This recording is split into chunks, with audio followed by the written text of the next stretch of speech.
Hello student, मैं दुर्गेश वर्मा आपको मेरे YouTube channel biology classes bye Durgesh sir में आपका स्वागत करता हूं।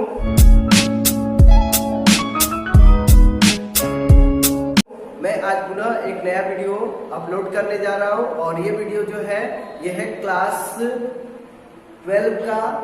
और इस क्लास 12 में हम जो लेसन स्टडी कर रहे हैं वो है लेसन 3 जिसका नेम है human reproduction.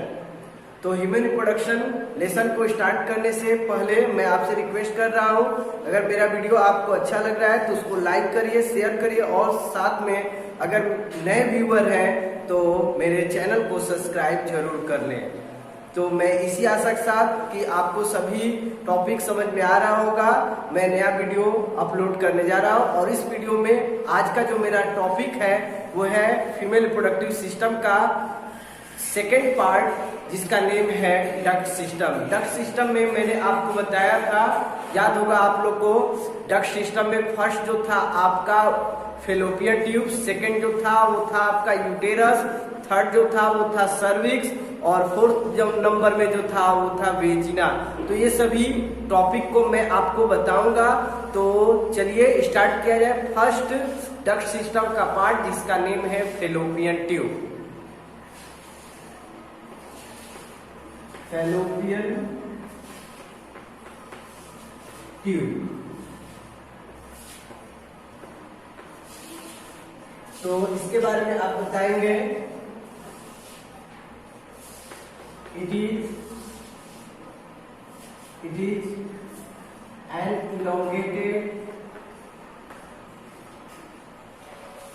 elongated tube, an elongated tube. It also occur in pair. Each fallopian, यहाँ पर मैं लिख दे रहा हूं,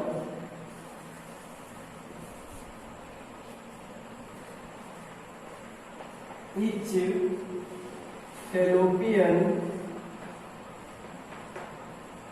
tube connected with ovary। तो आप बताओगे जो फेलोपियन ट्यूब होता है यह इलोंगेटेड ट्यूब है और यह भी पेयर में होता है। जैसे में आपको मालूम है कि ओवरी पेयर में होता है, वैसे ही फेलोपियन ट्यूब भी पेयर में होता है। और प्रत्येक फेलोपियन ट्यूब जो होता है ये कनेक्टेड होता है विथ ओवरी। ईच ओवरी से कनेक्टेड होता है वन फेलोपियन ट्यूब। तो ये एक एक फेलोपियन ट्यूब एक एक ओवरी से कनेक्टेड होता है, ये बातें आप याद रखोगे। इसके बाद मैं आपको बता दूं, इट इज अबाउट 10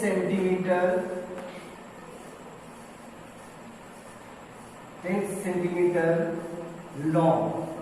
और यह जो होता है 10 सेंटीमीटर लॉन्ग होता है। इसके बताएंगे, इट कैरी ओवा और egg cells from ovary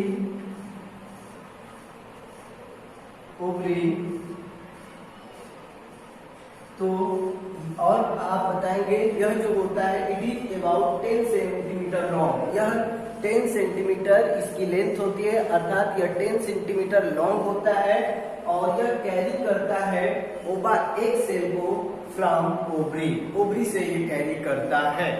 okay, इसके बाद आप बताएंगे, it is the site where fertilization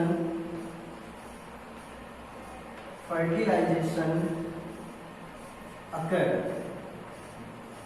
और यही साइट है जहां पर फर्टिलाइजेशन होता है। इसके बाद बताएंगे it made up of ciliated epithelium। It made up of ciliated epithelium, और यह जो होता है सीलिएटेड इपिथेलियम से मेडअप होता है, ये भी आप बताओगे। कंफर्म हो गया। इसके बाद ये क्लियर हो गया कि यह जो होता है साइट होता है, प्लेस होता है जहां पर आपका फर्टिलाइजेशन होता है, और इसके साथ it made up of ciliated fallopian tube, और यह सीलिएटेड इपिथेलियम से मेडअप होता है। ये भी आप बताओगे इसके बारे में। तो ये सीलिएटेड इपिथेलियम से मेडअप होता है। कंफर्म हो गया।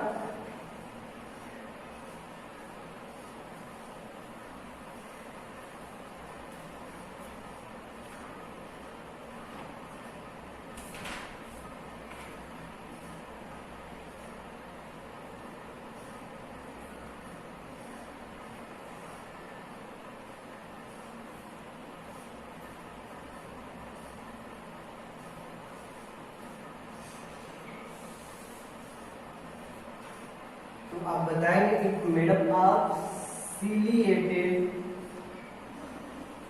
इपिथेलियम, यह जो होता है सीलिएटेड इपिथेलियम से मेडअप होता है।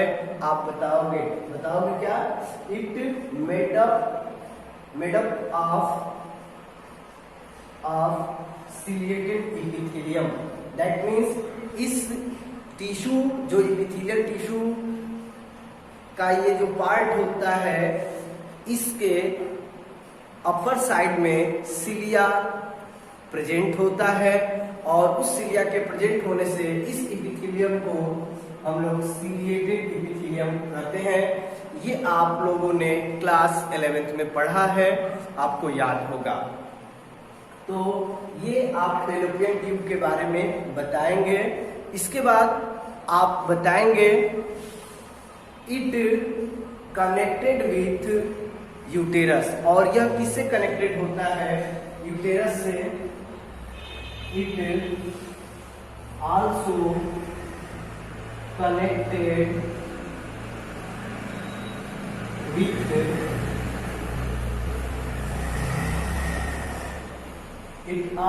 कनेक्टेड विथ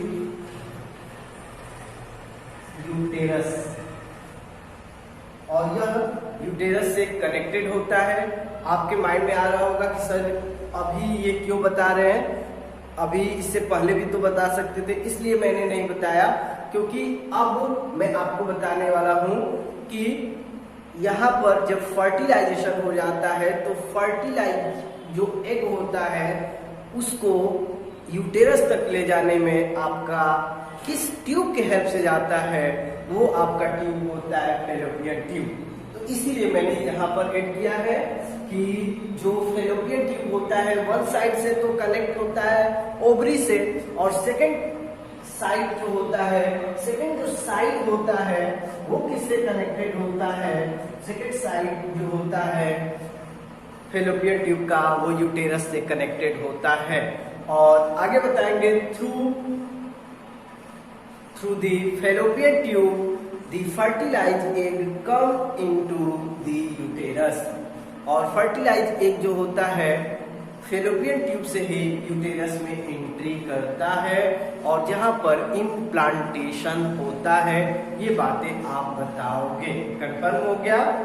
तो एक बार मैं फिर बता दे रहा हूँ। फेलोपियन ट्यूब जो होता है यह एक लॉन्ग ट्यूब है, और यह जो होता है पेयर में होता है। इसके बाद यह जो होता है इच ओवरी से कनेक्टेड होता है वन साइड से, और यह एक को कैरी करता है। और कैसे एक को कैरी करता है तो आप ये भी बताओगे यार। मैच्योर एग जो होते हैं, ओवम जो होता है उसी को ये कैरी करता है ओवरी से। इसके बाद बताओगे यह जो होता है साइट होता है जहां पर फर्टिलाइजेशन होता है, और यह सिलिएटेड इपिथेलियम टिश्यू। इपिथेलियल जो टिश्यू होता है एनिमल टिश्यू, उससे ये इसकी वॉल मेडअप होती है, ये आप बताओगे। और कनेक्टेड होता है वन अनदर साइड, जो इसका होता है मतलब सेकंड जो लोअर साइड होता है वो किससे कनेक्टेड होता है, तो आप बताओगे यूटेरस से। ये कंफर्म हो गया। अब इसके बाद जो फैलोपियन ट्यूब होता है, इसके 3 रीजन होते हैं।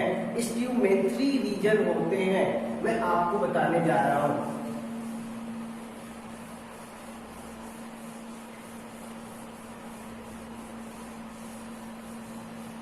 अगर आपसे कोई पूछ ये भी देता है कि why this tube is called a fallopian tube, तो आप बताना because this tube some portion is wide, some portion is thin, so this is called as fallopian tube. कोई पूछ सकता है why it is not called as only tube, क्यों है ये ओनली ट्यूब नहीं कहा जा रहा है, क्यों ये फैलोपियन ट्यूब है? तो आप बताना because it structure some portion is wide and some portion is thin, so it is called as fallopian tube. अब इसके बाद मैं आगे बताने जा रहा हूं। इन fallopian tube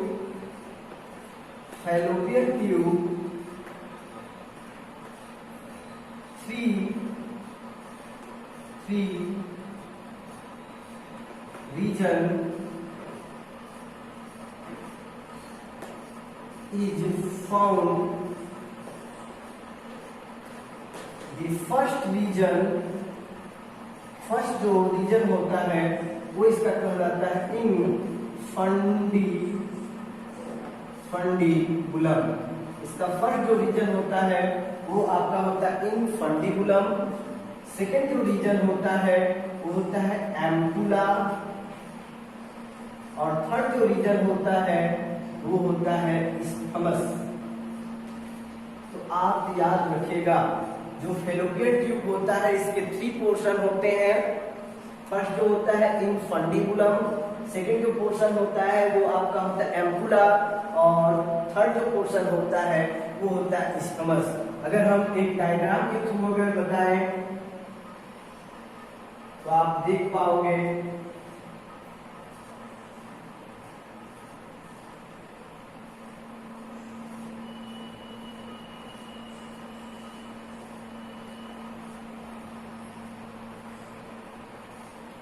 ऐसा स्ट्रक्चर आपको फैलोपियन ट्यूब में देखने को मिलेगा। और इस फैलोपियन ट्यूब के इस स्ट्रक्चर से आपको याद रखना है कनेक्टेड होता है ओवरी। तो आप बता सकते हो डायग्राम में, अगर कोई पूछ दे आपको समझाने के लिए तो आप समझा सकते हो बेटा। आपको मालूम है ये है ओवरी, ये ओवरी है, और ओवरी जो कनेक्टेड होता है, ओवरी जिस पोर्शन के पास होता है फैलोपियन ट्यूब का, वो जो पोर्शन होता है वो होता है इनफंडिबुलम। तो फैलोपियन ट्यूब का जो फर्स्ट पोर्शन होता है वो होता है आपका इनफंडिबुलम।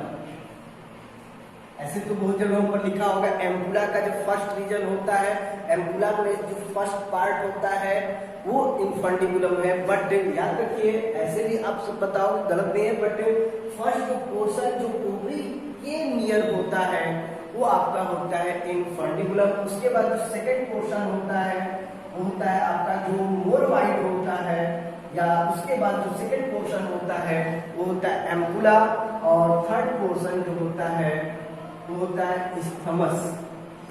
तो सबसे मोर वाइड जो होता है, सॉरी पहले मैंने बोल दिया था एम्पुला, बट याद रखिएगा जो मोर वाइड होता है, जो फर्स्टली नियर होता है वो आपका होता है इनफंडिबुलम। सेकंड जो होता है वो होता है एम्पुला, और थर्ड जो थिन पोर्शन होता है वो होता है इस्थमस। आप अपने बुक में फिगर देखिएगा, आपको मैं आशा करता हूँ कि समझ में आएगा कि सर ने क्या बताया। तो आपके अगर फैलोपियन ट्यूब में कितने रीजन देखने को मिलते हैं, कितने पार्ट प्लेस देखने को मिलते हैं? 3 प्लेस। फर्स्ट प्लेस का नेम होता है इनफंडिबुलम, सेकंड प्लेस जो होता है एम्पुला, और थर्ड प्लेस जो होता है वो होता है आपका इस्थमस। और जो इनफंडिबुलम होता है वहां पर आपका फिंगर लाइक प्रोजेक्शन देखने को मिलता है। At this finger like projection is called fimbriae. याद रखिएगा। तो ये जो स्ट्रक्चर देख रहे हैं ये है फिम्ब्री, ये फिम्ब्री, ये जो फिंगर लाइक आपको प्रोजेक्शन देख रहे हैं, और इसी फिंगर लाइक प्रोजेक्शन के नियर अबाउट एक स्मॉल पोर भी फाउंड होता है, स्टोमा जिसे हम बोलते हैं। और उस पोर के थ्रू ही जैसे ही आपका ओवरी में ओवम एक मैच्योर होते हैं, वो इस पोर के थ्रू ही फैलोपियन ट्यूब में आते हैं, और उस पोर को एक्सपेंड करने में आपका हेल्प जो करता है वो फिम्ब्री होता है, और साथ में ओवरी से कनेक्ट करने में भी हेल्प करता है, वो भी फिम्ब्री होता है। ये फिम्ब्री ऐसे स्ट्रक्चर आप मान लीजिए, और ये स्ट्रक्चर जैसे मतलब एक्सपेंड होता है, जैसे ही एक्सपेंड होता है तुरंत जो भी ओवम एग होता है वो इंटर कर जाता है। तो इस फिम्ब्री वाले पोर्शन इनफंडिबुलम जो रीजन होता है वहां पर फिम्ब्री लाइक पोर्शन होता है, उसी पोर्शन में आपका प्रेजेंट होता है। आप बताओगे यार क्या प्रेजेंट होता है, तो आप बताओगे finger like projection fimbriae present होता है इनफंडिबुलम में। ओके, और इसके साथ एक पोर भी होता है जिसके थ्रू जो ओवा एग होते हैं वो इंटर कर पाते हैं किसमें, फैलोपियन ट्यूब में। तो मैं आशा करता हूँ कि आपको समझ में आ रहा होगा। और थ्री पोर्शन में इनफंडिबुलम, एम्पुला एंड इस्थमस। और इनफंडिबुलम बताएंगे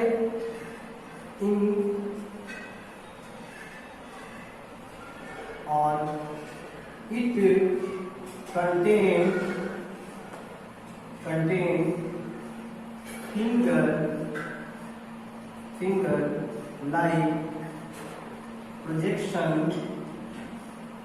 finger like projection called fimbri।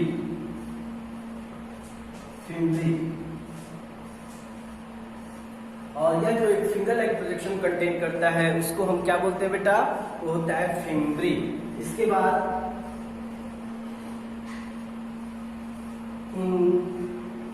middle of infundibulum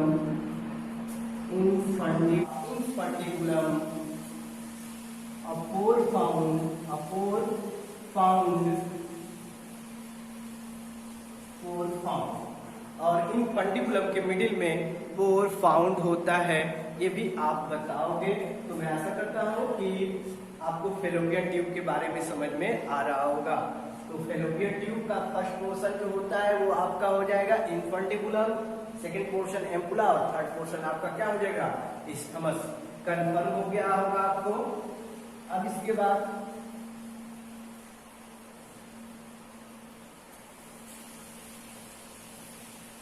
मैं आपको समझाने जा रहा हूं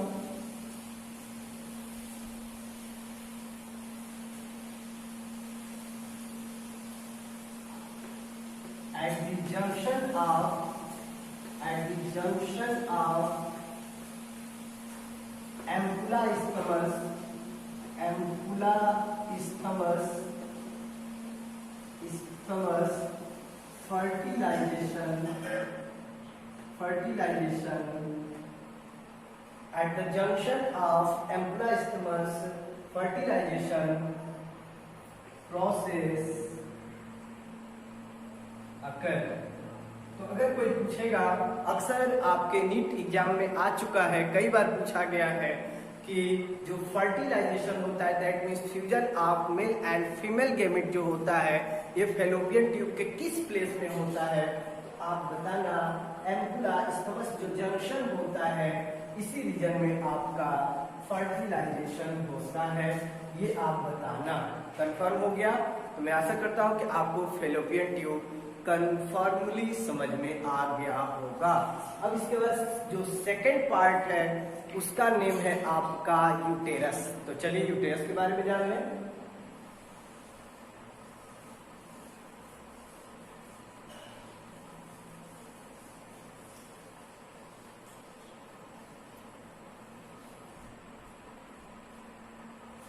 सेकेंड पार्ट जो होगा वो होगा आपका यूटेरस। और यूटेरस के बारे में आप बताएंगे इट इज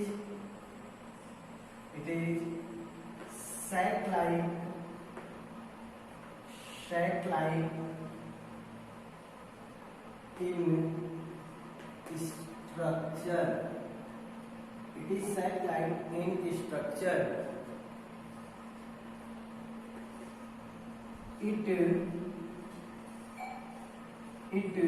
आप बताएंगे it is sac-like in structure. It made up of three layer. It made up of three layer. First, perimetrium.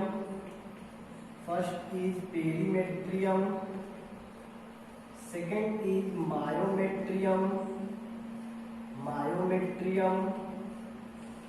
And third is endometrium.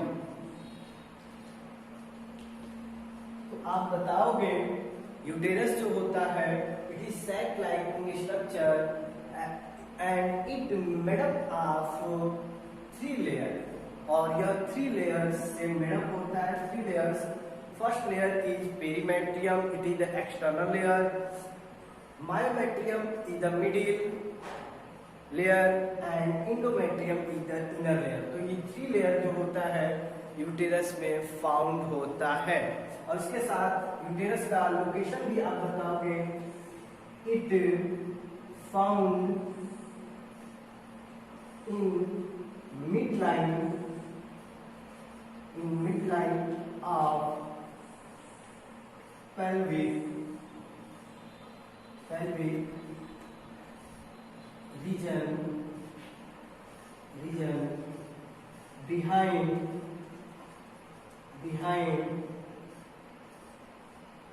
urinary या अच्छे से कर दो, behind urinary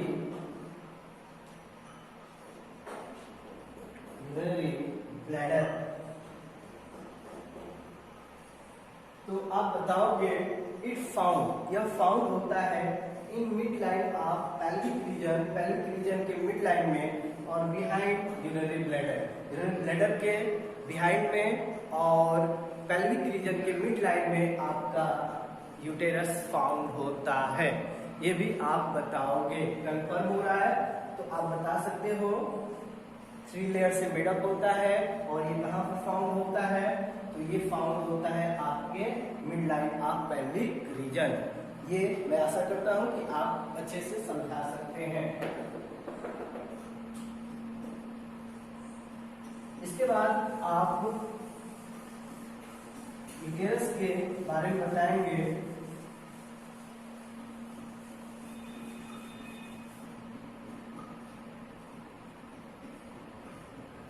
आप बताएंगे यूटेरस inner layer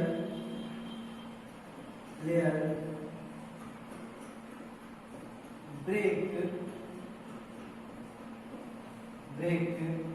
during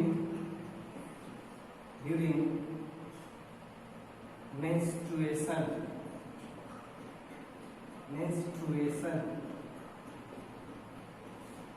और जो यूटेरस की इनर लेयर होती है जिसका नेम होता है इंडोमेट्रियम, यही जो होता है ड्यूरिंग मेंस्ट्रुएशन में ब्रेक होता है। ये भी आप बताओगे और यहीं से ब्लीडिंग स्टार्ट होता है। तो ये सभी बातें आप बताओगे। तो ये है इंडोमेट्रियम। और इनर लेयर में अगर कोई पूछेगा यूटेरस का इनर लेयर तो आप जानते हो उसका नेम अभी मैंने बताया है endometrium.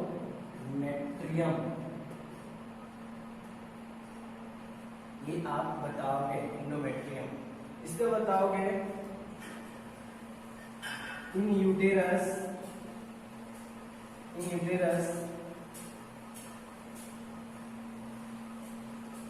the embryo fibula into fetus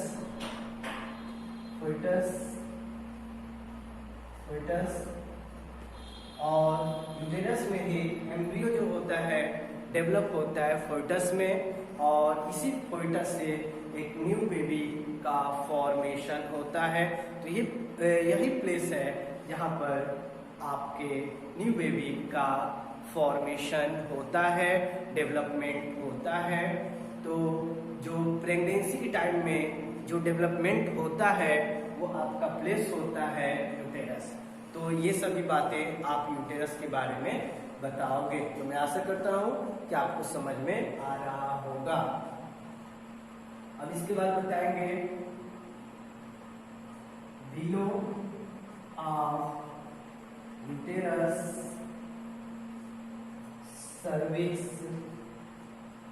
cervix found, और यूटेरस के बिलो में सर्विक्स फाउंड होता है, ये भी आप बताओगे। तो मैं आशा करता हूं कि आपको समझ में आ रहा होगा। अब इसके बाद जो नेक्स्ट पार्ट है वो आपका होगा cervix.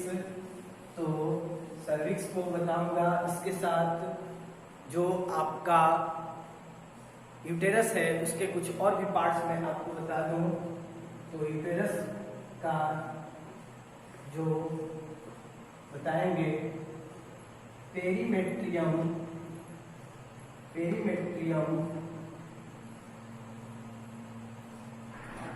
Of uterus made up of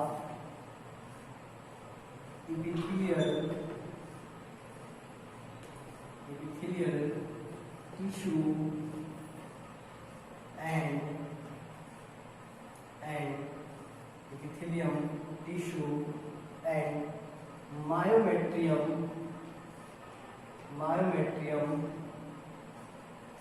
contain or made up of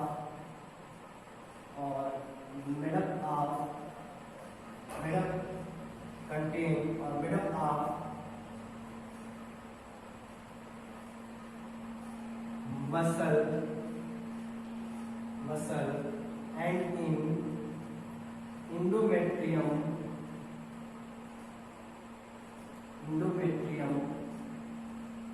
region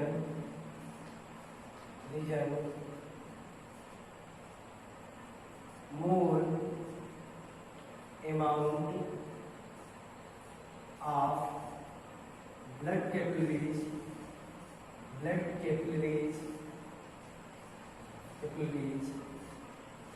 found। तो ये रीजन जो होते हैं आपके यूटेरस में, उसमें जो पेरीमेट्रियम है ये एपिथेलियल टिश्यू से मेडअप होता है। मायोमेट्रियम जो होता है ये मिडिल पोर्शन है, यहाँ पर मसल्स होते हैं। और इंडोमेट्रियम जो होता है इस रीजन में आपका फाउंड होता है मोर अमाउंट में कैपिलरी। और यही कैपिलरी जो होते हैं ड्यूरिंग मेंस्ट्रुएशन कैपिलरी के थ्रू ही जो ब्लीडिंग होता है और ब्लड फ्लो होता है outside the female body during menstruation. ये सभी बातें आप बताओगे यूटेरस के केस में। कंफर्म हो गया। अब इसके बाद नेक्स्ट जो पार्ट है वो है सर्विक्स। इसको मैं अपने नेक्स्ट वीडियो में आपको बताऊंगा। मैं आशा करता हूं अभी तक दोनों टॉपिक अच्छे से समझ में आ गया होगा। Okay, thank you.